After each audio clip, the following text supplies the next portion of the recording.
ইবাদত না করলো, জীবনে একটা সেজদাও দেয় নাই, আল্লাহ তাআলার কাছে কোনোদিন সেজদাও দেয় নাই, কোনো আমলও করাই নাই, সে পাগল অবস্থায় মৃত্যুবরণ করেছে।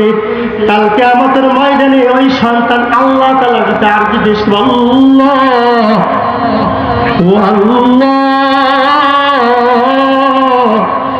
দুনিয়াতে আমি পাগল ছিলাম, অন্ধ ছিলাম, দুনিয়ার কোনো আলো বাতাস দেখি নাই, দুনিয়া কোনো কিচ্ছু দেখি নাই, আমি এমন পাগল ছিলাম, আমার মা বাবাকে আমার পাওয়ার আমার মা বাবা আমাকে হত্যা করে নাই, আমার মা বাবা আমাকে ফালে দেয় নাই, আমার মা বাবা আমাকে লালন পালন করেছে, ধৈর্য ধারণ করেছে, আমার চোখ ছিল বন্ধ, আমি হাঁটতে পারতাম না, আমার মা বাবা আমাকে কুলো করে রাখছে, আমার প্রস্রাব পায়খানা সাফ করেছে। ও আল্লাহ, ওই মা বাবা ছাড়া আজকে আমি জান্নাতে যাব না, ওই মা বাবাকে তুমি জান্নাতে দিলে তারপরে আমি জান্নাতে যাবো। বলেন না সুবহানাল্লাহ। তাহলে কয় প্রকার বললাম? 4 প্রকার। কয় প্রকার? 1 নম্বর বলছিলাম ওই মা বাবা দঙ্গ, ওই মা বাবার কোনো হিসাব হবে না, ওই মা বাবার শুধু মৃত্যুর উপরে জান্নাত। 1 নম্বর হচ্ছে কি, ওই মা বাবার কোনো হিসাব লাগবে না, মৃত্যুর উপরে জান্নাত। যেই মা বাবার সন্তানরা হয়েছে নেক সন্তান, যে মা বাবার সন্তানরা হয়েছে আল্লাহর জন্য জিহাদ করেছে, শহীদ হয়েছে। তাহলে বুঝেন যে আল্লাহর জন্য যে শহীদ হইল, যে আল্লাহর রাস্তায় জিহাদ হইল, ওই মা বাবা এত জন্য, ওই মা বাবা মৃত্যুর পরে জান্নাত বিনা হিসেবে আল্লাহ পাক জান্নাত দিয়ে দিবে। বলেন না সুবহানাল্লাহ। নাম্বার 2 বলতেছি, ওই মা বাবা জন্য,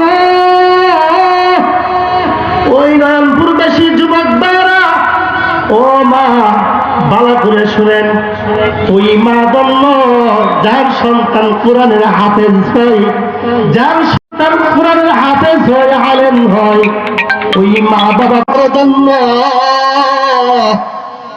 মা বাবা এমন জন্য, ওই সন্তানের কারণে কোনো ইবাদত না করলো, জীবনে একটা সেজদাও দেয় নাই, আল্লাহ তাআলার কাছে কোনোদিন সেজদাও দেয় নাই, কোনো আমলও করাই নাই, সে পাগল অবস্থায় মৃত্যুবরণ করেছে।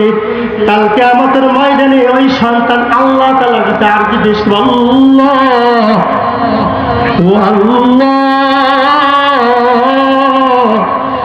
দুনিয়াতে আমি পাগল ছিলাম, অন্ধ ছিলাম, দুনিয়ার কোনো আলো বাতাস দেখি নাই, দুনিয়া কোনো কিচ্ছু দেখি নাই, আমি এমন পাগল ছিলাম, আমার মা বাবাকে আমার পাওয়ার আমার মা বাবা আমাকে হত্যা করে নাই, আমার মা বাবা আমাকে ফালে দেয় নাই, আমার মা বাবা আমাকে লালন পালন করেছে, ধৈর্য ধারণ করেছে, আমার চোখ ছিল বন্ধ, আমি হাঁটতে পারতাম না, আমার মা বাবা আমাকে কুলো করে রাখছে, আমার প্রস্রাব পায়খানা সাফ করেছে। ও আল্লাহ, ওই মা বাবা ছাড়া আজকে আমি জান্নাতে যাব না, ওই মা বাবাকে তুমি জান্নাতে দিলে তারপরে আমি জান্নাতে যাবো। বলেন না সুবহানাল্লাহ। তাহলে কয় প্রকার বললাম? 4 প্রকার। কয় প্রকার? 1 নম্বর বলছিলাম ওই মা বাবা দঙ্গ, ওই মা বাবার কোনো হিসাব হবে না, ওই মা বাবার শুধু মৃত্যুর উপরে জান্নাত। 1 নম্বর হচ্ছে কি, ওই মা বাবার কোনো হিসাব লাগবে না, মৃত্যুর উপরে জান্নাত।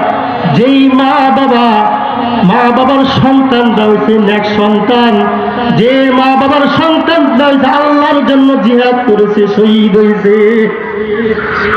তাহলে বুঝেন যে আল্লাহর জন্য যে শহীদ হইল, যে আল্লাহর রাস্তায় জিহাদ হইল, ওই মা বাবা এত জন্য, ওই মা বাবা মৃত্যুর পরে জান্নাত বিনা হিসেবে আল্লাহ পাক জান্নাত দিয়ে দিবে। বলেন না সুবহানাল্লাহ। নাম্বার 2 বলতেছি, ওই মা বাবা জন্য, ওই নয়নপুরবাসী যুবক ভাইরা, ও মা ভালো করে শুনেন, ওই মা জন্য যার সন্তান কোরআনের হাফেজ হয়, যার সন্তান কোরআনের হাফেজ হয়, আলেম হয়, ওই মা বাবার জন্য, মা বাবা এমন জন্য, ওই সন্তানের কারণে